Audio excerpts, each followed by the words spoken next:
Okay, so the question says to prepare a manufacturing account. Now, a manufacturing account is basically a statement that is going to show you how much cost was incurred in producing the product. That is, it shows the cost of production of the product. All right, and the cost of production is the total of direct cost plus the indirect cost. Now, first let's see what direct cost is. Now, the direct cost are your raw material cost, your labor cost, and all other direct expenses, which means all those costs that are directly related to the product, which means that they can be traceable, all right, without which the product cannot be made. So these are your direct costs that are directly attributable to the product and without which the product cannot be made. Now, apart from direct costs, there are some other costs such as the indirect cost, also known as the factory overheads, which are also incurred, and these indirect costs are those costs that are not directly attributable to producing the product, that is, without them the product can be made, and they are not directly incurred on the product, but they are actually indirectly incurred, which means that they are not directly traceable to the product, although while producing the product these are the costs that are incurred. So these are the indirect costs, which means that they are indirectly incurred while producing the product, which means that these are those costs that will be incurred when we are going to be producing the product in the factory. However, they will not be directly traceable to the product, neither they will be directly incurred on the production of the product, which means they will not be directly incurred on the product itself. However, they will be incurred within the factory while making the product, and they are not directly traceable or attributable to the product, and that is why they are called indirect costs. For example, the rent of the factory. Now, obviously, when we are producing the product inside the factory, the raw material cost is the product, the raw material cost is the cost that is incurred on the product, the labor cost is the cost that is incurred on the product, right? So these costs are directly attributable and traceable to the product, and that is why they are called direct costs, because without them the product cannot be made. But the rent of the factory is not directly related to the product, although the factory within which the product is being made is, you have acquired that factory on rent and you are paying that expense, you are paying the rent expense. So obviously that is also going to be included in the cost of producing the product, because when you are making the product, you were actually paying the rent, you were paying all other factory expenses such as electricity bill, such as maintenance of machinery. Now all these expenses had to be incurred. Why? Because you were producing the product, and as a result of that they become part of the cost of production of the product. And as a result, however, the only thing is that they are classified as indirect cost, and the raw material cost and the labor cost will be classified as your direct cost. So all those costs that are incurred inside the factory, whether they are direct costs or indirect costs, will form part of the manufacturing account and will be included in the cost of production of the product. However, all those costs that are incurred outside the factory, such as while selling the product, distributing the product, or marketing the product, will be included as an operational expense in the income statement. Okay, so now let's move to the question. It says factory machinery at cost, that is 80,000. You have the office fixtures, which is at cost 20,000. Then you have the accumulated depreciation for factory machinery and office fixtures, that is a depreciation up till now that have been incurred on the machinery and the office fixtures. Then you have purchased raw materials worth 85,000. Then you have opening inventory for raw material, for work in progress, and for finished goods. Then you have the revenue for the year. Then some of the purchase of finished goods is also given. In some cases it happens that while we are producing the finished goods ourselves, in some cases we also purchase the finished goods from outside suppliers. So then we have the factory manager's salary, we have the office wages and salaries, then we have direct factory expenses, we have indirect factory expenses, we have factory wages, we have rent, insurance, marketing expenses, distribution costs, financial expenses, provision for bad debts, trade receivables. The debtors and the creditors is given. Then you have the bank balance, you have the capital, and then you have the drawings that is given. Now you need to understand that some of these expenses that are given will be apportioned or distributed between the factory and the office. For example, if you have rent, now you have a space, and some of the space is occupied by the factory and some of the space is occupied by the office, which means that at some portion of the space the product will be produced in the factory. So for example, if you have factory over here and then you have office over here, so in the factory the product will be produced, in the office the product will be sold, and the total rent is 20,000. So what is going to happen is that 20,000 will be distributed as an expense between the factory and between the office. And when they ask you to prepare the manufacturing account, they usually give you the percentage of distribution or they give you the ratio of distribution. and we'll see that in the question ourselves. Then they've given the additional information. The closing inventory is given. You have the raw material, work in progress, and finished goods closing stock. Like I said, they will give you the apportionment ratio, and they have given you the percentage. They are saying 80% to the factory and 20% to the office. All right. Then you have the financial expenses. Owing were 850. You have accruals for financial expenses. You have marketing expenses 600 were prepaid. Then they are saying that depreciation will be charged at 25% on reducing balance method, and office fixtures will be 15% straight line method. Now the bad debt is 1900 and a provision is maintained at 5%. Okay, so now let's start the question. So first of all, we are going to calculate what has been the raw material cost that is included in the cost of production. For that, we'll see what is the opening inventory of raw material. Now the opening inventory of raw material is given in the question, and that is how much? 10,150. Alright, that is on 1st May 2014. The opening inventory of raw material is given 10,150. Then you have purchased raw material, right? Purchased of raw material, or purchase of raw material is how much? It's 85,000, which means you have further purchased raw material worth 85,000. So how much raw material is available to be used while producing? 95,150 is the worth of raw material that will be consumed. Or it is available for use, you can say. So this is the raw material, that is raw material available for consumption or for available for use. Now out of 95,150, how much is used? Because whatever the raw material is used will actually form part of the cost of production, because that is the raw material that is actually used by the business. So if 95,150 is available and we have closing stock of raw material that is worth 12,750, so if we deduct the closing stock of raw material, if we deduct the closing inventory at 30th April 2015, we get the amount of raw material that has been consumed. Okay, so 82,400 becomes part of the raw material cost that will be included in the cost of production. Now, as we have calculated the raw material cost, now we will see how much is the labor cost that has been incurred. Now, the labor cost will obviously include the wages that had been paid to the factory workers. Now, students, you need to understand that wages is a factory expense, because wages are paid to semi-skilled or unskilled workers. That is why they become part of the factory cost. However, and are included in the manufacturing account. However, the salaries are usually paid to skilled workers, and that is why the salary expense becomes part of the income statement's operational expenses. Okay, so the factory expenses or the factory wages is given 47,000. You will add that. Then apart from the raw material consumed and the factory wages, you also have some other direct expenses. These are also those expenses that are directly attributable to the product, and hence you will add them, and they are how much? 5,600. Now once you have included all the direct expenses, you will add all of them up and you will get the total prime cost. Alright, you will get the prime cost, and that is how much? Equal to 135,000. Now prime cost is the cost. Now prime cost includes all the direct expenses that are added together. So prime cost is the cost that is primarily incurred in producing the product. It is directly attributable to the product, and it is the sum of all the direct cost. That is 85,000. If you add up 82,400, 47,000 and 5,600, you get 135,000, and that is your prime cost. Then what is going to happen is, then you will add the indirect expenses, which are your overheads. So in your overheads, you have the manager's salary, and it is your factory manager's salary, and that is how much? That is 32,000. Although, like I said before as well, that salary is a word that is mostly charged to the income statement, but since in the question it is explicitly stated it's factory manager's salary, that is why you will charge it in the manufacturing account. Then you have the indirect expenses. You have some other indirect expenses that are given, and that is how much? That is 9,800.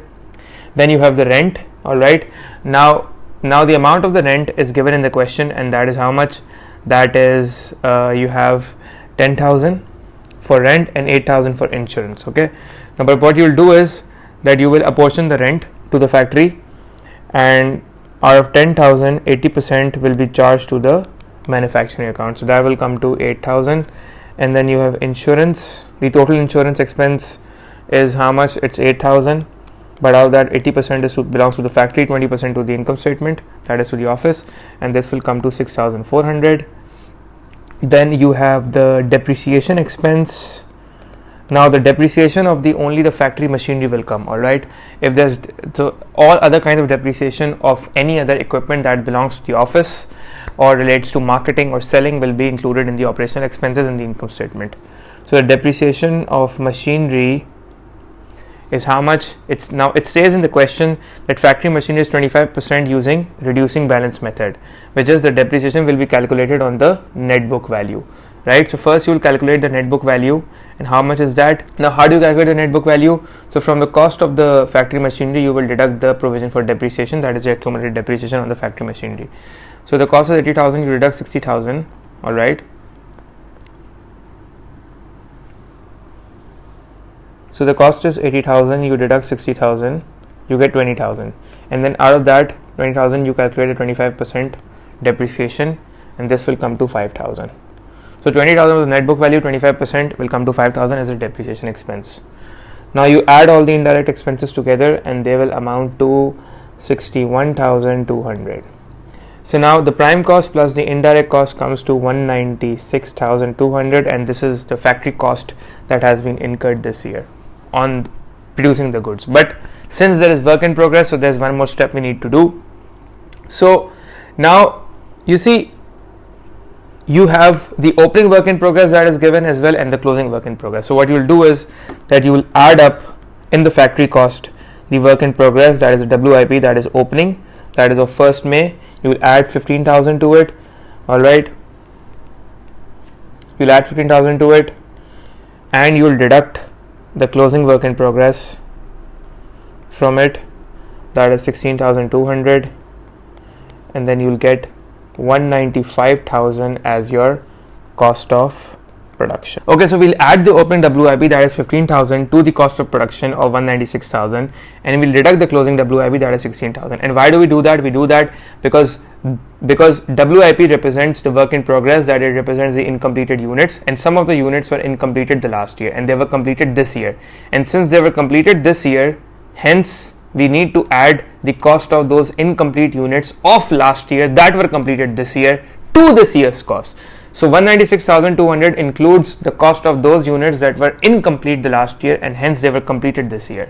So whatever the remaining amount that was completed this year is included in 196,200. So that amount that was not made this year but was made the last year, and that amount is how much? That amount is 15,000. So we add this to 196,200 so that we get the cost of the completed units. all right, and then we deduct 16,200 because 16,200 represents a closing work in progress, which means that it represents that stock that has not been fully completed this year. And since 196,200 includes the amount of cost that is incurred on those goods that have not been completed this year, so they cannot be sold to the customer, they're not in a saleable condition, hence we need to deduct the cost of incomplete units from the factory cost of 196,200 so that we get the cost of production, that is of 195,000, that is of 100% completed units, and they will be transferred, this cost will be transferred to the income statement. Okay, so now let's move to the income statement. So we have the revenue that is given, that is the sales, and that is 310,000. Then we deduct cost of goods sold, that is the cost of sales from the revenue. So we calculate the cost of sales, we write the opening stock, all right, and that is 21,200. We'll add the cost of production that we calculated in part A, and that amounted to 195,000. So apart from just producing the goods, we have also bought some of the finished goods. So we'll add the finished goods that we have purchased, and that is 19,000. So now we have the total cost of the goods that are available for sale, and that is 235,200. So it represents the total cost of goods that are available for sale. So we haven't sold the entire stock because there's some closing stock also. So we'll deduct the closing stock, and that is 18,700, and then we'll arrive at the cost of those goods that have been sold, and that comes to 216,500. Now if we deduct from this cost of sales from revenue, we get a gross profit of 93,500, and this completes our trading account. Now since there are no incomes, so there's no incomes to add, so we deduct the operational expenses less expenses, which are the operating expenses of the business, which are office wages. So only the expenses that relate to selling and distribution and marketing and all the office expenses that are relating to the office are going to be included in the income statement. So we have the office wages, and that is how much, and that is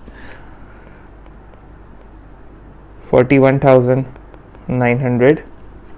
Then we have the rent.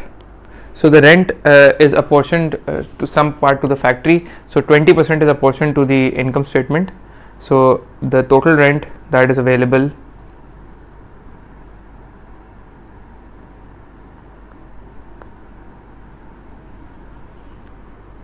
so the rent that is apportioned to the office is 20%. So 10,000 is the rent, multiplied by 20% will give you 2,000. The insurance is also apportioned at 20% to office, so 8,000 multiplied by 20% that is allocated to the office, so that is equal to 1,600. Then we have the marketing expense. The marketing expense given is how much? That is given as 12,400, but out of 12,400 some of the marketing expense has been prepaid, and that is how much? That is 600.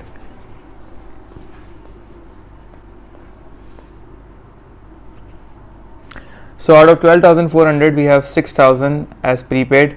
So since in the income statement we only include those expenses that are actually incurred for that particular year, so out of 12,400, 600 of the marketing expense includes an expense that has been paid as an advance for the next year, and since it doesn't belong to that year, that is why we are deducting it. Like I said, the rule is that only those expenses that belong to the particular year of our account, of that year in which we are doing the accounting for, only those expenses will be included. That is 11,800. Then we have the distribution expenses. Now the distribution expenses are 9,850. Then we have the financial expenses. So the financial expenses are 7,650, but we also have an accrual, that is an owing given, that is 850. So the total financial expense for the year was 8,500, but 7,650 was paid. Like I said, since those expenses, like I said, the value of the expenses that is included in the income statement is the value of the expense that was incurred, not the expense that was paid. So even if something is paid more or paid less, you will always include the expense that was actually incurred for that year. So the expense that was incurred was 8,500, although 7,650 was paid. Alright, so we'll add the amount of owing. Then we have the bad debts, and that is how much? That is 1,900. Okay, so the company is also maintaining a provision, and the provision is increasing this time. So let's calculate the value of the increase in provision for bad debt. So we have 23,900 minus 1,900 is the bad debt. So we'll deduct the bad debt from the trade receivables, because bad debt is not yet adjusted as it is given in additional information. Okay, and then we are going to multiply it by the percentage of provision, and that is how much? That is given in the question, that is 5%. Alright, so multiply by 5%. So this is going to give us the value of the closing provision. Okay, so the value of the closing provision is 1,100, and the opening provision is given in the question, that is 400. So we see that clearly there is an increase in provision for bad debt of 700. Alright, then we'll calculate the depreciation on office fixtures. It's a straight line method, so we'll apply the depreciation on cost. The office fixtures cost us how much? The office fixtures cost us 20,000, and the percentage of depreciation, if you go down, is 15%. So the 15% of 20,000 would be, it would come to 3,000. So that's it. These are all the operating expenses. If we total the operating expenses, they would amount to 81,250. So now we deduct the gross profit from the operating expenses, that is the gross profit is 93,500, we deduct 81,250, and we get the profit for the year, that is the net profit, and that would come to 12,250. Okay guys, this was the income statement. Now let's move to the statement of financial position. We have the cost, so we'll write the cost and we'll write the accumulated depreciation here, and then we'll write the net book value. Okay, so we'll write the heading non-current assets,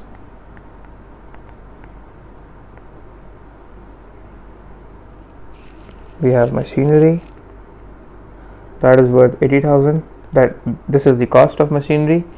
Now we calculate the accumulated depreciation. So the accumulated depreciation is basically total depreciation that is charged up to date, right? So it includes the accumulated depreciation, that is the provision for depreciation that is provided in the question, plus the depreciation that we have charged this year. So if we see, we have charged a depreciation expense of 5,000 for machinery this year, and we have 60,000 provision for depreciation that is provided in the question. So the accumulated depreciation would be 65,000, that is 60,000 plus 5,000. So the net book value would come to 15,000, right? Then we have office fixtures. The cost of the office fixtures given in the question, 20,000. Similarly, the amount of depreciation that was provided this year for office fixtures amounted to how much? It amounted to 3,000, and the amount of depreciation that was given in the question for office fixtures amounted to 8,000. So 8,000 plus 3,000 would give us 11,000. We'll write 11,000 in under accumulated depreciation. We'll deduct it from the cost, and the net book value would come to 9,000. So we total the net book values, it's come 24,000. Total the cost, that comes to 100,000. The accumulated depreciation comes to 76,000. So the total net book value of the assets is 24,000. Total cost is 100,000. Total accumulated debt is 76,000. Okay. So now what you will do is that you will write the heading current assets, and we'll list all the current assets down. So basically, this is a balance sheet that we are preparing now, known as statement of financial position. Just telling the financial position of the business, is telling how much assets the business have, how much liabilities the business have, how much capital the business have, right? So the current assets, we have inventory. Now we have three forms of inventory. Okay, so we have inventory as raw material inventory, then we have work in progress inventory, and then we have finished goods inventory. So the inventory that is for raw material, and you'll take the closing stock inventory. All right, that is 12,750, and then you have 16,200, and then you have 18,700. So remember, whenever the inventory is provided in the trial balance, that is the opening inventory. Though the closing inventory is never provided in the trial balance, it is always in the additional information. Then you have trade receivables. So trade receivables is given the question, that is 23,900. You deduct the bad debts, 1,900, as it was not adjusted, you minus it now, and then it will come to 22,000. Then you deduct the provision for bad debts, and that was how much? That was 1,100. That was the closing provision we calculated. Remember, always we deduct the closing provision in the statement of financial position from debtors, and this would come to 20,900. All right. Then apart from that, we have some prepaid expenses. We have a prepaid expense of 600. Then the cash at bank is how much? The cash at bank is 7,700. So the total current assets amount to, if you total all of this, so it amounts to how much? It amounts to 76,850. So if you add 24,000 to 76,850, you will get the value of total assets, which is equal to 100,850.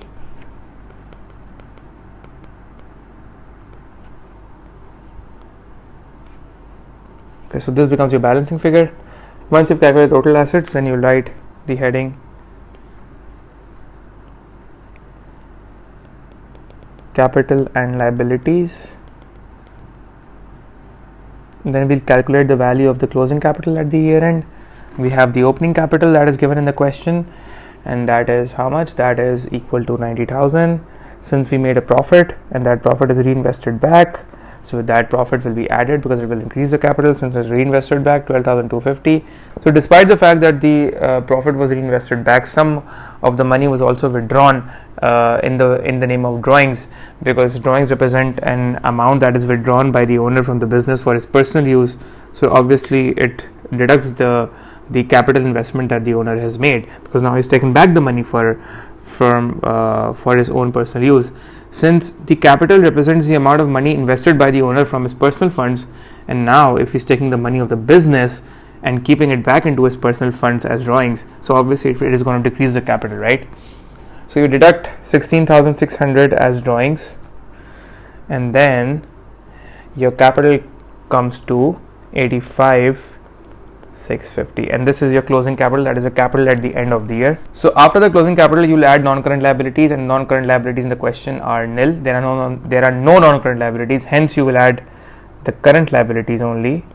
All right, And the current liabilities are, you have trade payables that are your creditors, and these are how much? These are 14,350. And then you have other payables, which is how much? Other payables amount to 850. And then the total would be how much? The total would be, okay, so if you add the closing capital with the current liabilities, you get a total of 100,850. So I would suggest you write these figures over here. This is a small mistake that I just made. I'll just correct it. I'll write 90,000 here. I'll write 12,250, 16,600 here, 85,650, and then 14,350 and 850. So you get a total of 85,850 as your closing capital, and we see that the balance sheet is balancing. I'll just erase this. Okay, so we can see that all our assets are equal to the value of the capital and the liabilities, and it's also this balance sheet is also again proving the accounting equation that assets are equal to liabilities plus capital. So a question like this can come in your exam, where they ask you to first make the manufacturing account and then they ask you to prepare the income statement and the balance sheet. So yeah, it's a good question for practice, and I wish you all the best and hope you all practice many questions and watch more and more of my videos. I hope you enjoyed this one too, and until then, see you next time.